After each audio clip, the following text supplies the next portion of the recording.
Well, hello, listeners and viewers. Welcome back to The Hive. It is the third episode of season 3. And what is The Hive? It's a podcast that promises to get you buzzing about challenging business stories and the future of humans in the artificial intelligence obsessed world.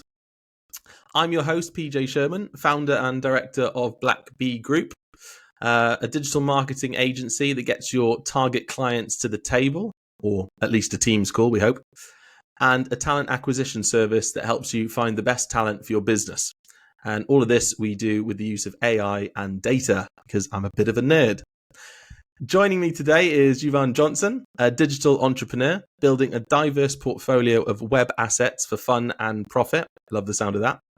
His personal mission is to earn more, work less, and be free by leveraging the creator economy while sharing how anyone can do the same. So some great insight coming up. We also spent a bit of time together in the same company, so we may have some stories to share there. Welcome, Jouvan. Thanks for coming. Hey, Jouvan. Jouvan, sorry. A little bit Already I made a mistake. That's totally fine. That's totally fine. A lot of people do pronounce it Jouvan. I like that too, but yeah, Jouvan. Thank you for having me. That's that French bit in me I was talking about. Yeah. No, I'm excited to be on the call. It'd be good. I'm looking forward to chatting, going whatever direction you want to go in, and just having fun. Jouvan was saying before I hit record that he's going to ask me a few questions as well. So I'm already having the tables turned on me, which make this a bit more exciting. Yeah, because like I said, you're a bit of a nerd. I'm a bit of a nerd. I want to know a bit more about what you're getting up to. And you said we might touch on a bit of AI. It's piqued everyone's interest, so we could have a little chat about that as well. And you're an author, you're a writer, so I think we've got a lot in common that we could discuss and directions we can go in. We sure do. So everyone brace yourself for a 3-4 hour episode here. Not that long. So I want to start on, well, what I mentioned in that intro there, because where we first met was at a company called Reassured, and they are self-styled largest life insurance brokerage in the UK. And I think I met Jouvan when I was in the process of changing to content creation, because after 2.5 years of hammering the phone talking about death all day, I kind of needed a bit of a change. I mean, I was in that transition at that point. You were already in the role there. So, I mean, just take the listeners through what you were doing at the time, and what helped with the transition from what you were doing at Reassured into what you're doing now, because that would be quite fascinating there. Yeah, sure. Before I even joined Reassured, I've always been dabbling online. I'd say a bit of a wheeler dealer, but in the digital sense, whether it was selling softwares, putting together deals, creating websites for people. But as an entrepreneur yourself, there's always the ups and downs and not knowing what direction you can go in. It's just part of the entrepreneurial journey. So before I joined Reassured, I was in between projects. I'd helped my partner set up her beauty salon. She's doing nails as a nail tech. So we had that set up and it was working. She didn't need any more marketing. She just wanted to do it solo, not expand the business. So done the marketing and she was completely fully booked. Didn't want to take on any more staff, didn't want to take on any more clients. So I was in between figuring out what do I want to do. I sold lots of digital products before, but I wasn't clear on the exact direction I wanted to go in. So I thought, it's time to get a job, find a job. Before this point, my longest job ever was 3 months, and I'm now 35 years old. So actually, Reassured is my longest job ever. I was there for about, was it maybe 3 years or 2.5, 3 years, similar to you? So I was looking for a company doing something a little different, and it's well known for its sales capability. It's really good at sales. So I thought, let me find a fast growing company that has an entrepreneurial spirit. From my research, and it seemed like it had that, and they seem that they're really good at sales. So I first applied to try and go into sales because I'm all about skill acquisition. And as you know, sales is probably one of the most important skills. So I thought, let me just apply. When I applied, I've done really well in the interview process and they really liked me, but they're like, you haven't got any sales experience. So I don't know if we can fully put you directly into sales, but you seem like you have something about you.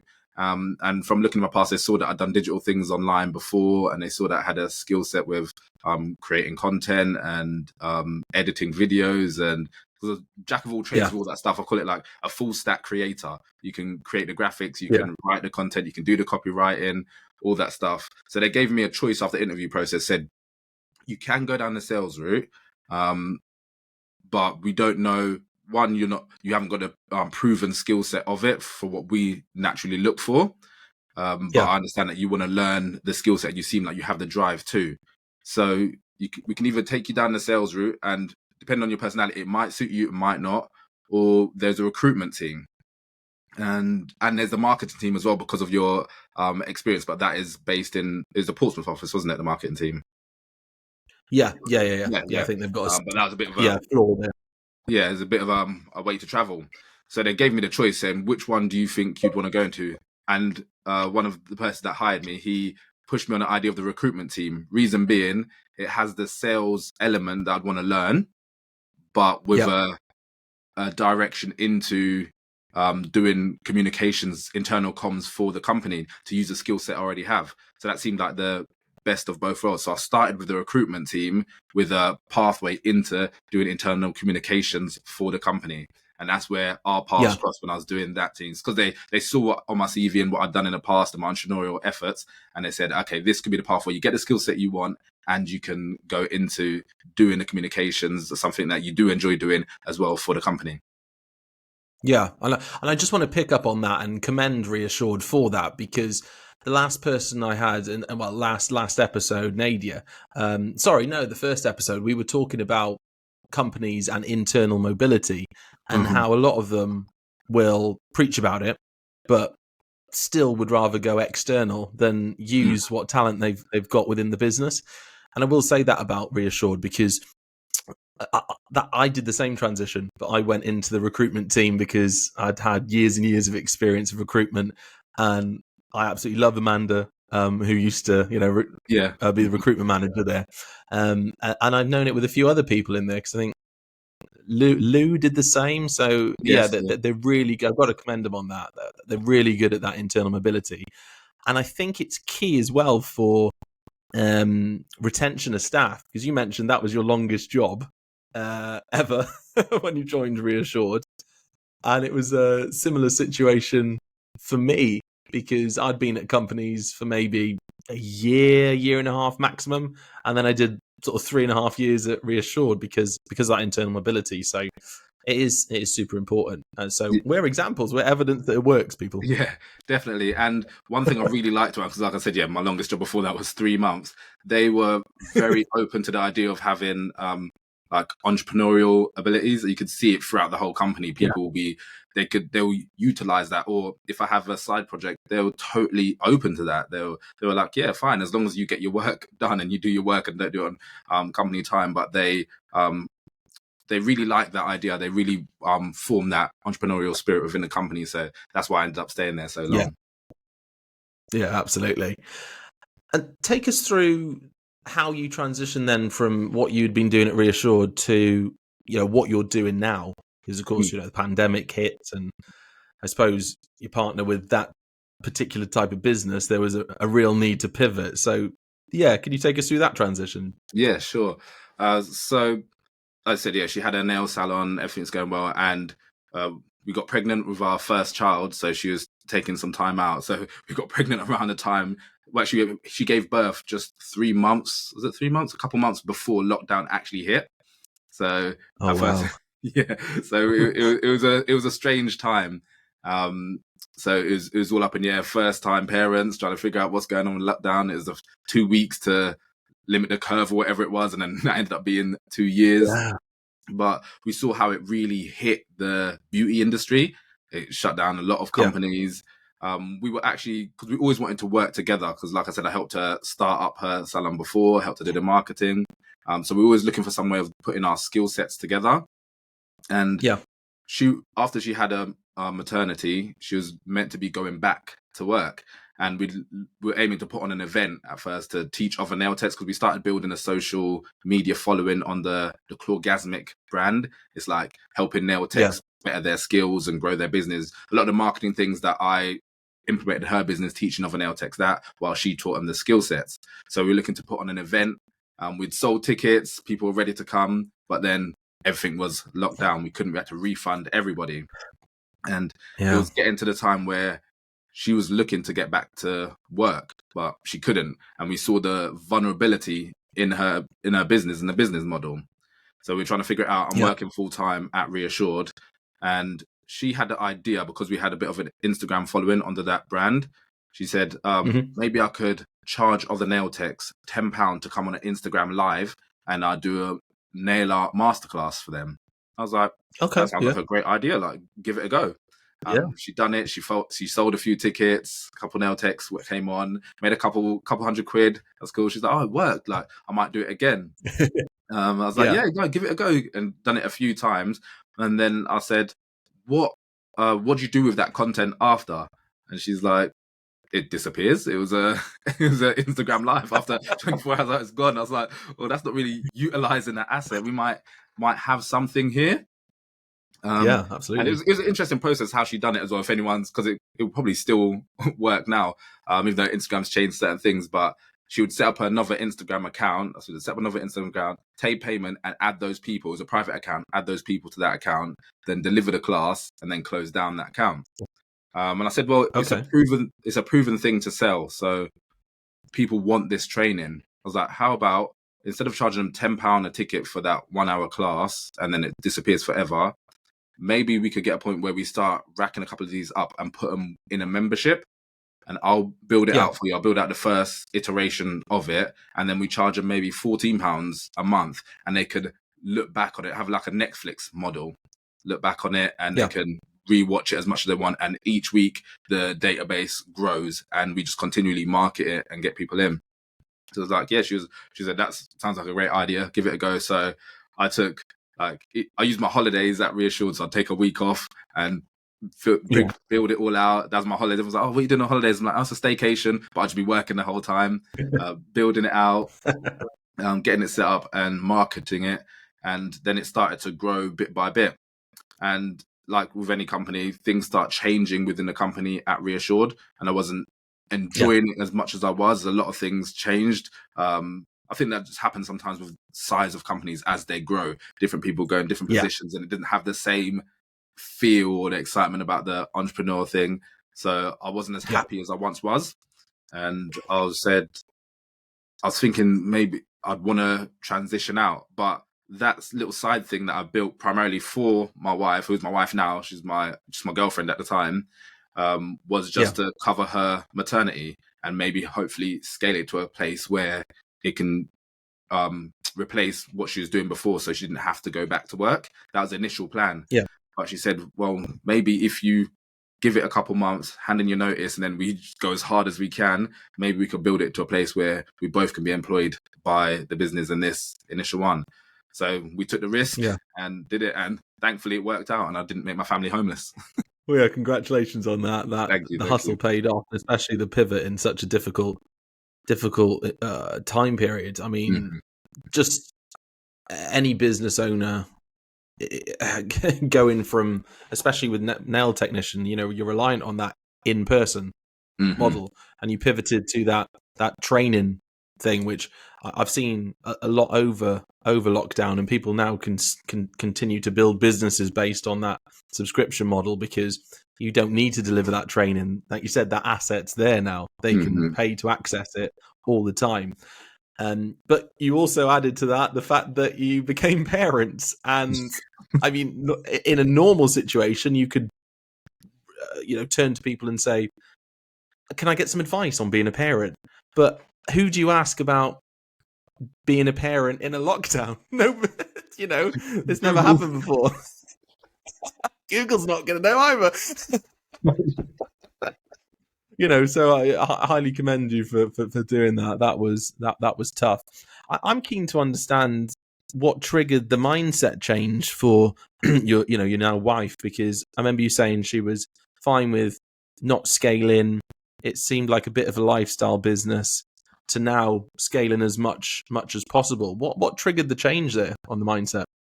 I think it's the business model. So with the, like I said, the in person, she was, before we had our little one, she was working from like 10 till 8 most days. Sometimes if someone breaks nails, she's got to fit someone in. It's a lot of time each day. Yeah. Like if something happens, a client cancels, that money is totally lost. And we thought about it and we spoke about it. Would you want to build out a salon and have other nail techs under you? And while doing the numbers, it seemed like when you have other people come in, doesn't mean your profits are gonna rise instantly, because now you have more stock for them, more headache, more. She went on maternity. It's not a bad thing, but she's speaking to a hair salon who had, I think, like 3 or 4 staff, and 3 of them got pregnant in the same period, and had to put them all on maternity, and it crumbled the business. Like these things happen, so it's so much more to think about with that aspect of it. But with how we built the online business, there isn't that as much in-person aspect of it. So whether we have 1 member or 1,000 members, it's still the same amount of time that we'd be working if we track how we want to operate and do things. So that's why she's more comfortable with, okay, we can scale this much. And sometimes we have to reel it in and remember, we're both now stay-at-home parents. We actually homeschool our little one. So we have a whole lifestyle at home that we don't get in too many directions with the business. Because of our following and our brand, we do get invited to different things. And if we wanted to go the physical product route, it could really change up how we operate the business. So we're trying to keep it very, very lifestyle, but can be scaled to a big level, hopefully, in the future. Yeah, absolutely.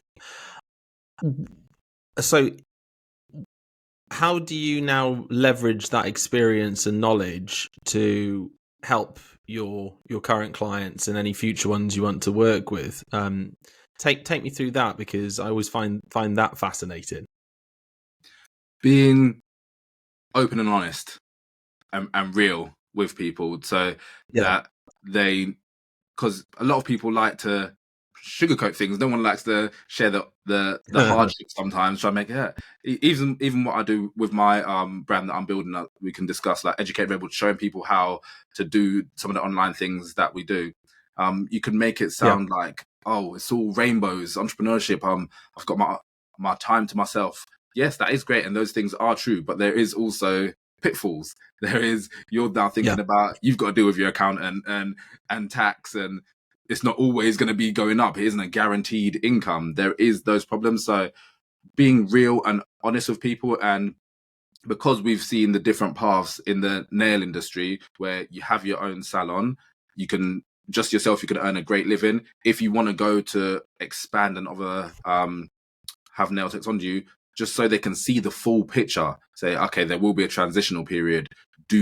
So they're not going in it blind. They're going to whatever direction they want to. They can see the full spectrum of what is going to happen, so they can make a clear choice and not just stumble into something. So I think open honesty and being real and answering the questions people want to know, because you wouldn't know, but in the nail industry, there's lots of different products, and some of the training out there, they're sponsored by a specific product or a brand, so they won't talk openly and honestly about some of the pros and cons. But we've made a conscious effort to not tie ourselves in with a specific brand, so we'll try everything, and we can give honest feedback about what we think works well, what we don't know about. And I think that honesty and that trust is going to give us longevity. Absolutely. It's something that's one of the most important lessons I've learned in business, is that transparency and openness and honesty from the beginning.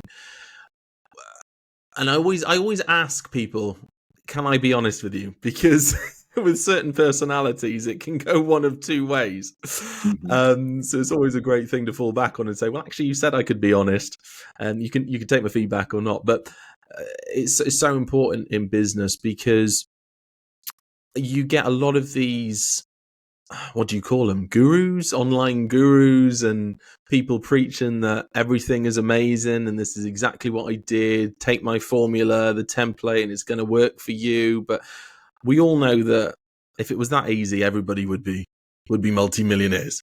You know, exactly. let's face it. So yeah, I always like to say to people, look, let's have a conversation. What are your pain points? What are your objectives? What are you trying to achieve there?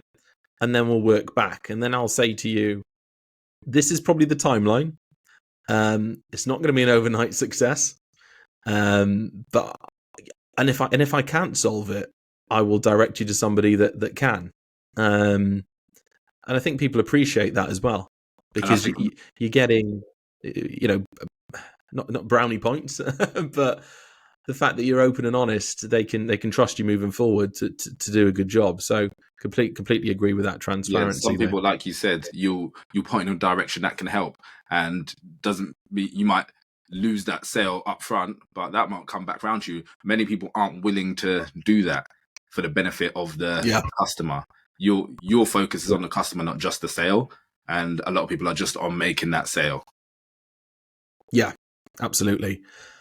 I am so customer focused and client focused, because all I want to be associated with my brand is quality and results.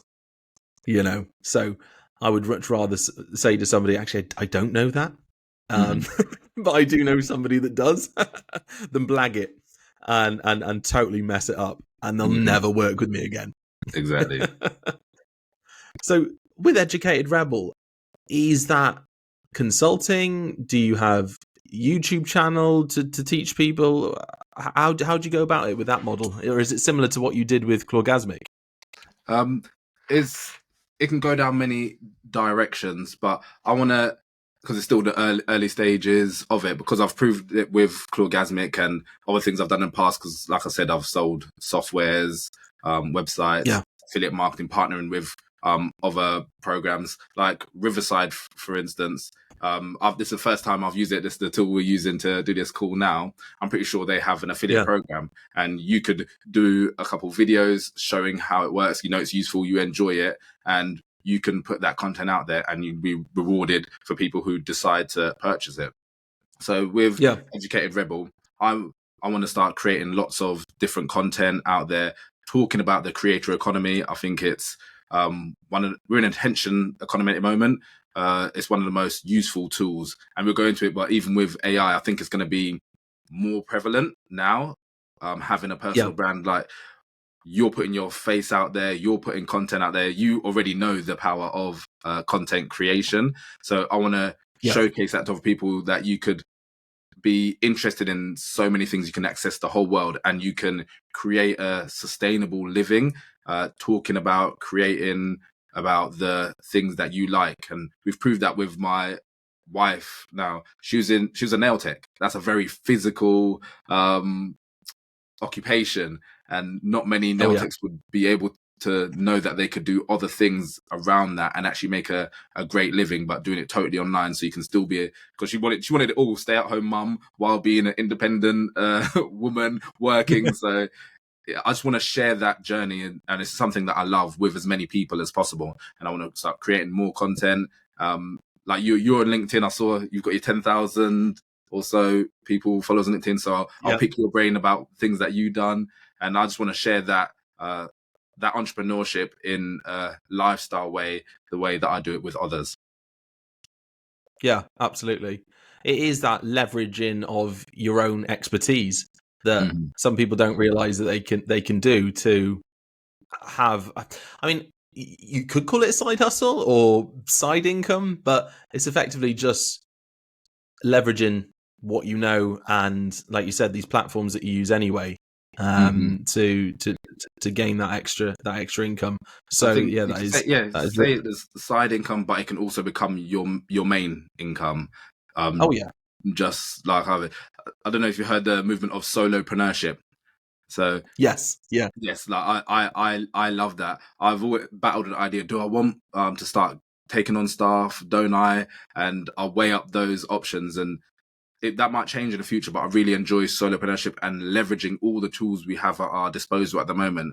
And even with the prevalence of AI, there's so many more things that we can do as a one person band that it's amazing, and you can automate so many things and deliver real value to your customer. It's not all about just what I want. You've got to solve a real problem for people and deliver real solutions so you have a long-term business. But yeah, it's something that I'm really passionate about, and I really want to start sharing with more people and getting out to more people. Yeah, absolutely.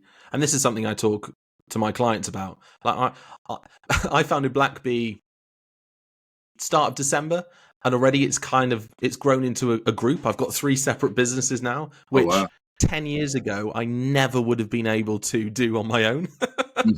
Because they always say focus on one thing. But with AI and data and automation, I can now still put 100% into each one. I know it sounds really silly, but I can still achieve what I want to with these 3 businesses thanks to AI and automating the process. And I'm trying to help people understand that through LinkedIn they can build these inbound lead generation just off content and things that they do on everyday basis, that they could, like you said with that live stream, just turn it into an asset and monetize it. You know, it can be done. But moving on to the AI conversation, I always like to ask, what are your thoughts on the AI narrative currently? Because you get some people in one camp, and then you get some people who are in the other camp who are totally against it. You know, what are your feelings on the current narrative, especially, I mean, in your industry now, or, you know, solopreneurs and people using it for their main income? I've definitely looked into both sides, because some people look at it, it's like could be the doomsday weapon that could get rid of us all. And I've got it's not a cynical view. If that is the case, there's not much I can do about it right now. So I might as well just see what I can use AI for at the moment. I think a lot of people believe it's going to get rid of so many jobs. I think it's going to change a lot of things, but every new technology changes lots of things. When the car first came about, it got rid of people who were creating horse wagons. Like, there's always going to be a transition. And I feel like people need to stop worrying so much about AI and start learning how they can utilize it, because it will speed up your work so much. AI in itself AI is not going to replace many people, like I say, in a creative aspect. A person using AI is going to replace those people. So put yourself in the best position that you can be in. So start learning, start playing with the AI tools. I've only recently just started, not say recently, I'm always having my eye on it, but I really want to dedicate a couple of weeks to really play with, because there's so many exciting tools and you can get lost. Some of these tools are going to come, they're going to go, but rather being scared of it, or no, I'm too old for this, or no, that's not me, have a look. Protect yourself. Don't be the blockbuster of people and let Netflix come and take your lunch. You start playing with it, see how you can use it in whatever industry you're on. You might be surprised how well it might help you do your job. And you could even bring that, if you're at a company, bring that to your company and say, this is what I'm using, this is how it's improved our processes. And that could elevate you within that business. It can elevate your business to next levels. Don't you look at it as a threat, look at it as a tool, because I think that's what it is. And people, because you use AI, you know about AI, but yet you're still making a personal brand. And I feel like your personal brand is going to be even more important now. I've seen the tools of fake people and everything, but when someone knows it's a real person, I think they're going to connect even more so with it. So I think it's going to be more important in the years moving forward, being a real human being. Absolutely. I mean, the last 2 episodes, we've discussed that blending of innovation, but also the ethics around AI. And it's true what you said. It's a tool. I don't see it as replacing us, because let's look. I referenced last week about the Rebecca riots and how industrial machinery was going to kill agriculture and there would be no farmers.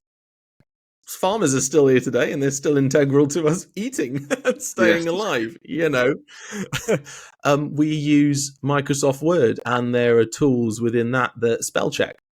Writers use it to look at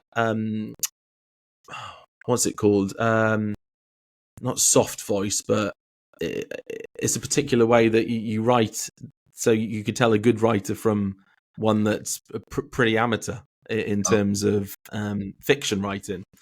So it's a tool, but then also we've got to consider the ethics of it and how, as humans, we don't see it as replacing us, but working with AI to drive efficiencies and become the experts on how we harness it to push things forward. And that's going to be the differentiator. We look at two things. People who go, no, I am too proud to use AI. I don't know. I'm a writer. I'm not going to use AI. It's like, well, why not? When, for example, I use it to put together content plans, and I'll talk to it. I'll use it for ideation, and I've trained my chat GPT, and I've actually put together a LinkedIn, how to use ChatGPT to improve your LinkedIn and your content marketing. It's not there to write for you, but it's there to help improve it. And again, it all comes down to that input versus output.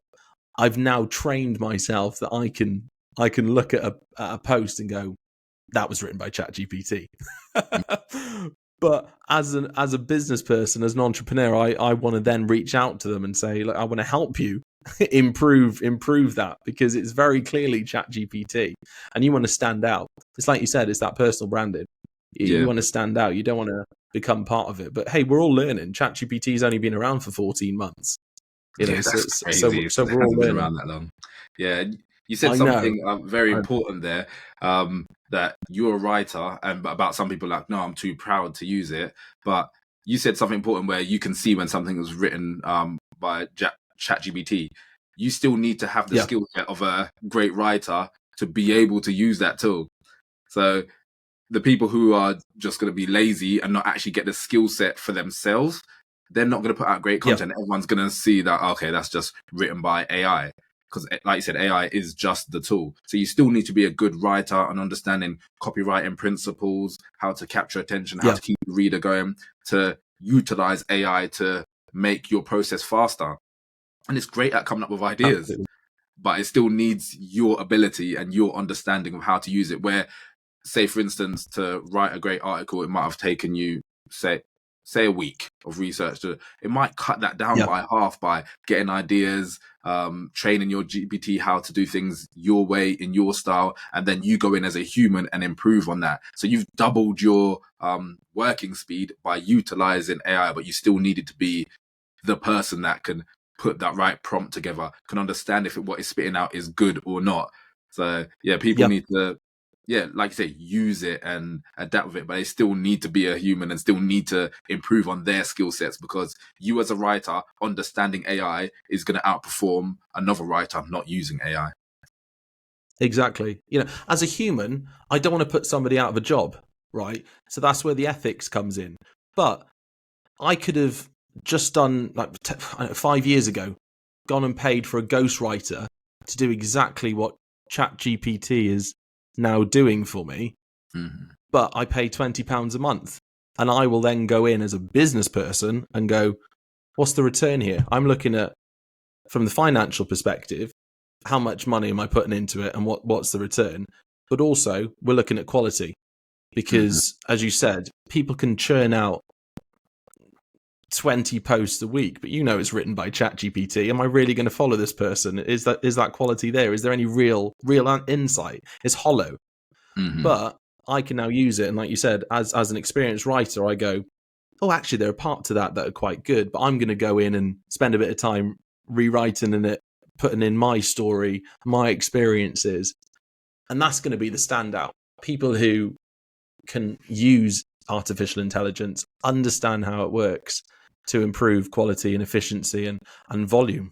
But we've also got to make sure that the ethics are there as well, which, like you said, comes down to not just going, oh, ChatGPT, write me an article on Picasso, for example. It's about putting your lived, learned experiences, which my last podcast guest speaker Nadia spoke about it in depth. So yeah, it's an interesting future, and we think that it's that hybridization of how we as humans can be pushed by AI to improve our soft skills, but how we can learn to live with it as well. Yeah, because it's like I said, it's the genie's at the bottom now.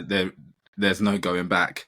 And like you said, that's going to be the differentiator. Your lived experience. People still connect with people, and we don't know what it could be like. Like I said, it's only been like 40 months, which is crazy. How it's so much in our lives and so many tools at the moment. So we don't know what it's going to look like in 5 years. Things might change, and I think the risk that I've seen people speak about on the global level of someone telling AI to create a deadly virus that can be built for under £1,000 or whatever. There's those things, but we haven't got any control over that.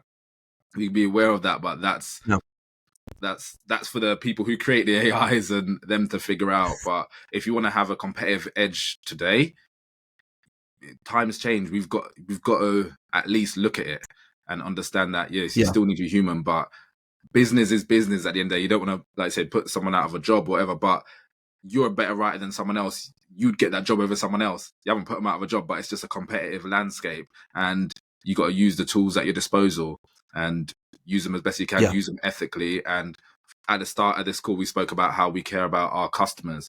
It's the customer at the end of the day that what we're working for. As long as we're solving real problems and trying to do right by the end user, then utilize it. It's a competitive world. Yeah, absolutely.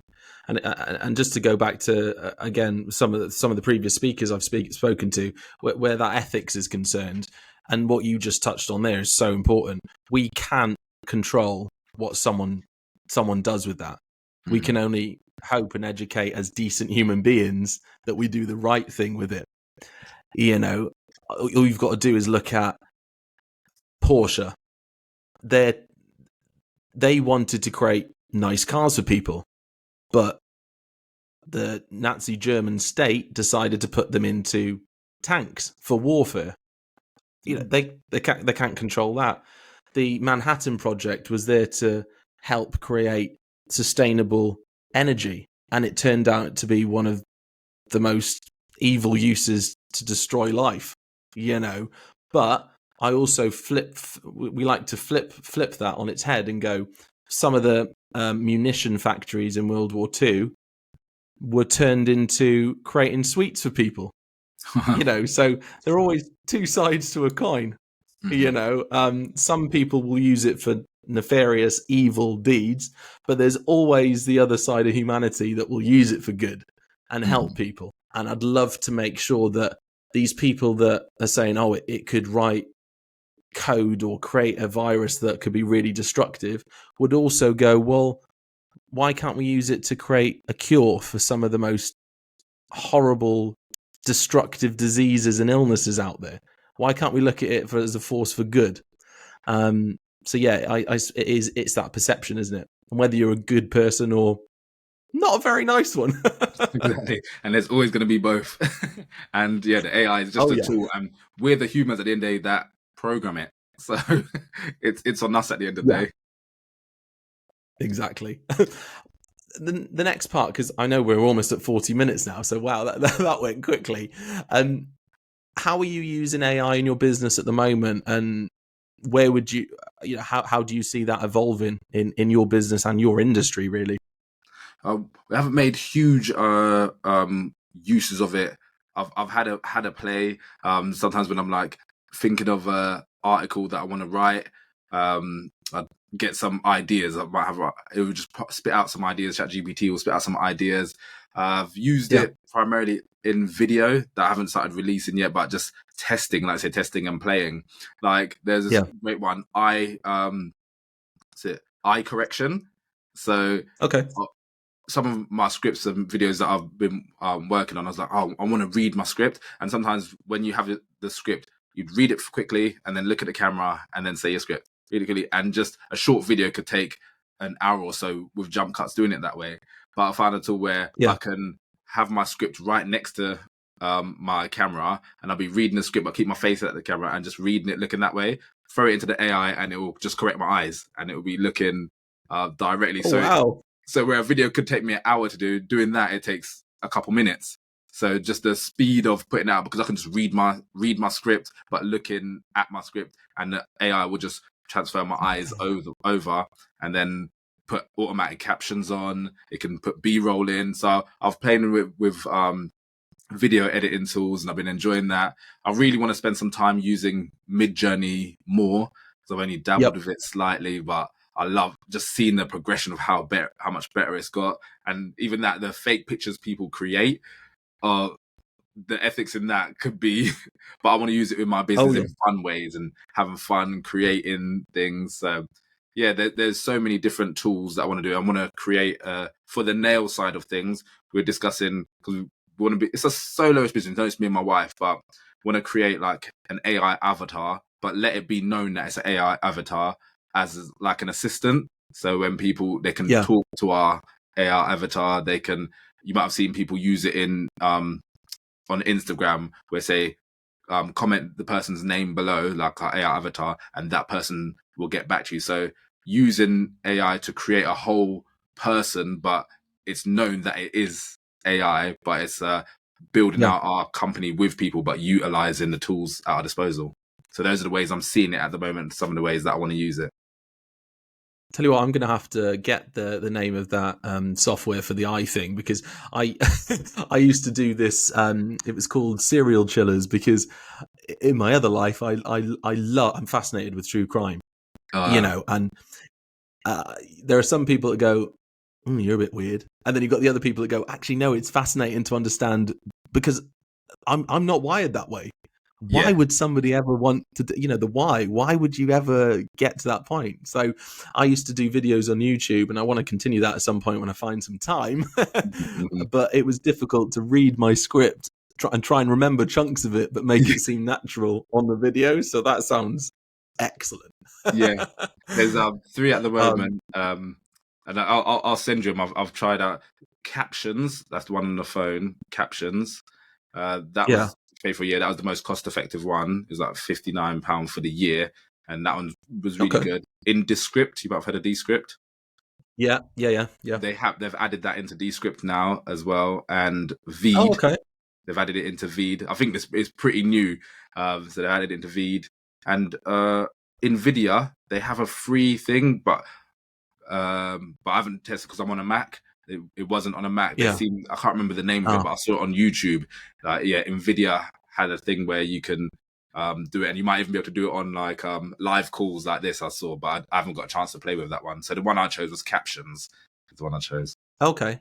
Yeah, I'll have to have a look at that then. Thank you, because I was using InVideo, but I found it was struggling with certain file sizes, and with some of my YouTube channels, they can go 45 minutes to an hour, because I like my 4K walks in the country, and I go to a lot of National Trust places, and I just go for long walks, and it was struggling. It was so annoying trying to edit it. But yeah, I'll have a look at that Captions. Thank you. I appreciate that. Okay, so we're coming to the end of the 3rd episode of The Hive. I hope you found it fascinating and inspiring.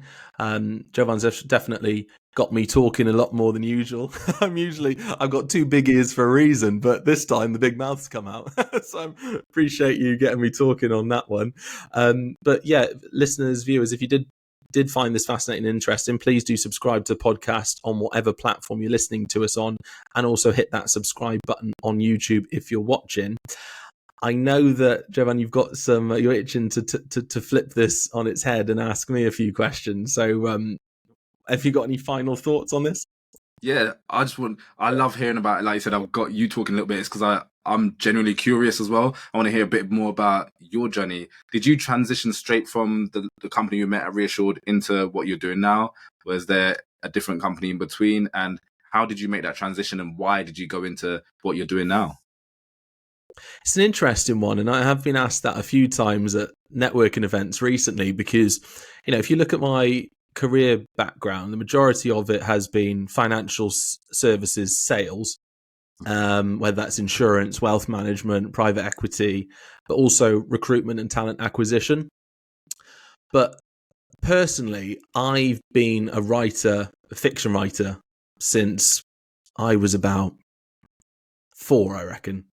Wow. Because I've still got the story either I've got it or my mum's got it somewhere at the family home, and it's a story I wrote of me and my sister. And I mean, I was breaking gender norms then, because I described myself as a giant when I was 3 years old, and she was a wizard. So she wasn't a witch; she was a wizard. We went on this little 3-page journey, and you read it now, and it's absolute garbage. But I thought you were going to say it's I amazing. I was a prodigy. I mean, it's probably amazing for a 4-year-old, yeah, but it's not going to win me a Booker Prize right now. But I think that's what kickstarted my fascination with writing and storytelling. And it was only over these last 10...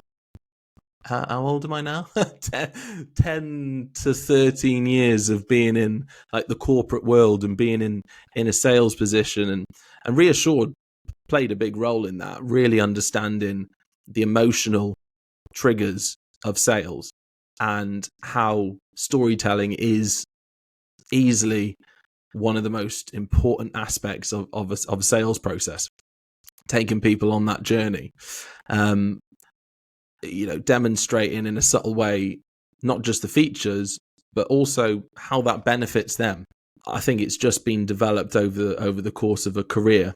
And it got to a point last year where I was working for a company, and don't get me wrong, a good company, but when things just don't work out. And I was sat there afterwards, after I'd left them, and gone, what? I can either go back into a talent acquisition role again and do the same old, but I just don't want to. I don't want to work for anybody anymore. And I thought, what can I do next? And I'd been helping people over these years with their LinkedIn, growing it, building an inbound lead generator just off content. Because I love content. I'm on YouTube, I'm doing the podcast, I love to write. And I'd been helping people for free. And someone said to me, my business coach was like, why haven't you monetized this? And I thought, oh yeah, I'm not a charity. I need to pay bills. Why aren't I monetizing this? And it just went from there. And I've now got clients that range from an international news anchor based in Turkey to a company in Lincolnshire that manufactures and supplies pellets to the pet industry. Right to tomorrow, I'm meeting somebody who does cybersecurity solutions, but she has no idea how to sell it. So it's been an interesting journey to go from all of that to digital marketing. Which, if you understand sales and you're a bit of a nerd like we are, and you love data, it's a no-brainer. I think it's blending that storytelling with data, and just loving seeing people win, because I think people, when they meet me, they have this certain impression of my background, where I grew up, and it's never that. When I tell people that I grew up on one of the worst council estates in Wales, I've been homeless, they're kind of shocked, because they think because I speak reasonably well, I come from that sort of background, But no, I think I just trained myself to talk like that to because what it was like back in the day. It was people had an expectation of whether you were intelligent or whether you're going to be a success or not. So yeah, that was a long-winded answer to your question. How I got it. It was a great insight. No, that's amazing. Like you said, yeah, would never have guessed that that's where you come from. So you personally developed yourself to create not create, it's still you, but have the persona that you want to portray and be respected. No, that's really, really cool. Regarding the stories, how did you, I know you've been doing it since young, but did you do any self-taught training? Like, did you read any books on creating fiction stories? Because I enjoy writing, but mine's all non-fiction. like I said, it's the data, and I enjoy telling stories, but feels like they're personal stories. How do you go about even creating fictional stories? Because I do toy with the idea of wanting to create fictional stories and working it into the creation side of my business. But everyone knows it's a fictional story, but I can create it around my business. But I'm trapped in I understand copywriting, but fiction. Where do I even start telling a good story in fiction? And I don't know if that's a quick answer or... I'll make it as quick as possible. But ever since I was young, I've always had a book in my hand. More recently, I've read non-fiction, self-development, that sort of thing. But it's the escapism of fiction for me. I loved Roald Dahl growing up. I loved Beatrix Potter. I've read all the classics. I'm a big reader, and I think it comes from there, and then developing your own authorial voice. So I'd say it came from reading, and just being absolutely fascinated with some of the worlds that Tolkien, C.S. Lewis, Roald Dahl, even up to J.K. Rowling. The worlds that they created, and just that I always loved to write. And I used to write Doctor Who fan fiction. My friend and I, back in 2007, we used to do our Doctor Who fan fiction, and that went up on YouTube, right around when YouTube was first born. You can still see some of those actually on there. So you can see me acting as a Scottish general. It's really bad, really cringe, but I love it. Right through to yeah, exactly. I won't tell you how to find it. A prize if you do.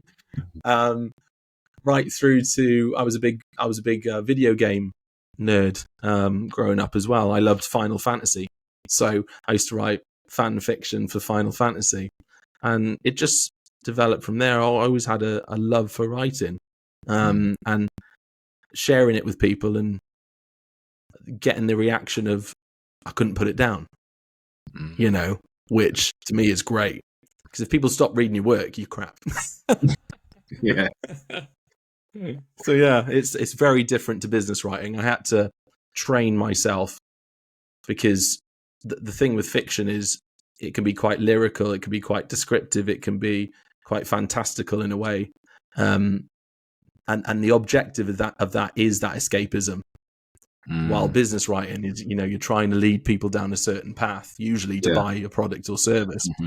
So that took a lot of training to move away from the fiction to the business writing. But I think that's also helped improve my fiction writing, because it's helped me be more succinct in the writing, clearly not in my answers, and just painting that picture.